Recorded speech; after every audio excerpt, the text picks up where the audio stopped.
എന്ത് എന്ത് കഷ്ടമാണ്. ഇപ്പം ആരും തെരഞ്ഞ് മഷിയിട്ട് നോക്കിയിട്ടും ഈ സമരം ചെയ്ത ആളുകൾ അവരെ അടുത്തുപോലും എത്തിയിട്ടില്ല.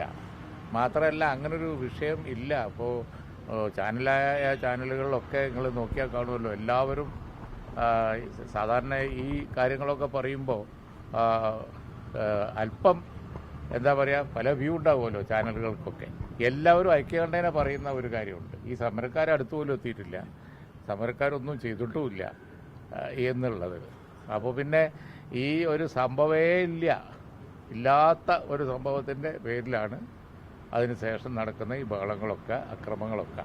അപ്പോൾ ഇതിൻ്റെ ആവശ്യം എന്താണ് എന്ന് അറിഞ്ഞുകൂടാ. എന്തോ കേരളത്തിൽ ഇപ്പോൾ നടക്കുന്നൊരു ചർച്ച അങ്ങ് ഡീവിയേറ്റ് ചെയ്യിപ്പിക്കാൻ, മാറ്റിമറിക്കാൻ വേണ്ടി എന്തോ ഒരു പ്ലാനിട്ട് പറയും പോലെയുണ്ട്. കാരണം അവിടെ രണ്ടാളേ ഉള്ളൂ. ഈ പ്രതിഷേധക്കാർ പറഞ്ഞാൽ ഒന്നോ രണ്ടോ ആളല്ലേ ഉള്ളൂ. 2-3 ആൾ. എത്ര പോലീസുണ്ട്, അവർക്ക് അങ്ങ് അടുത്തെത്താൻ പറ്റിയില്ല. അടി ശരിക്കും പറയുകയാണെങ്കിൽ ഉച്ചക്കുള്ളത് കാണി. യൂത്ത് ലീഗിൻ്റെ സെക്രട്ടറിയെ ഒരാളെ പാർട്ടി എല്ലാവരും കൂടി വളഞ്ഞിട്ടാക്കണം. അതും മനുഷ്യനല്ലേ, ഒന്ന് നോക്കി, അത് മനുഷ്യനല്ലേ, കണ്ടൂടെ? അതാണ് മർദ്ദനം. ഇവിടെ ഒരു സംഭവം ഉണ്ടായില്ല. അല്ല, അത് എനിക്കറിഞ്ഞൂടാ. പക്ഷെ അവിടെ നഗ്നമായ നേത്രം കൊണ്ട് കാണാവുന്ന ഒരു സംഗതി, അവിടെ ഈ കരിങ്കൊടി പ്രകടനം നടത്തിയ ആളുകൾ മന്ത്രിയെ ഒന്നും ചെയ്തിട്ടില്ല. അത് ഏത് കേരള പൗരനും ഒരു സാധാരണക്കാരനും നോക്കിയാൽ കാണാൻ പറ്റും.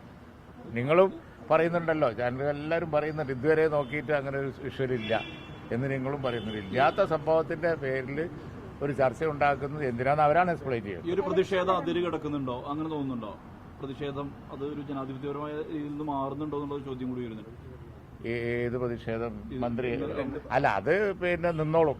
കാരണം എന്താ വെച്ചാൽ ഇല്ലാത്ത സംഭവം വന്നപ്പോൾ എല്ലാവർക്കും ബോധ്യമായി വരുന്നുണ്ട്, താനേ നിൽക്കും. കാരണം എന്താ വെച്ചാൽ ഈ ഒരു സമരം നടത്തുമ്പോൾ അതിനൊരു പർപ്പസ് ഉണ്ടാവുമല്ലോ, ജനങ്ങൾ അത് ന്യായമെന്ന് കരുതണമല്ലോ. ഇങ്ങനെ ഒരു സംഭവമേ ഇല്ല.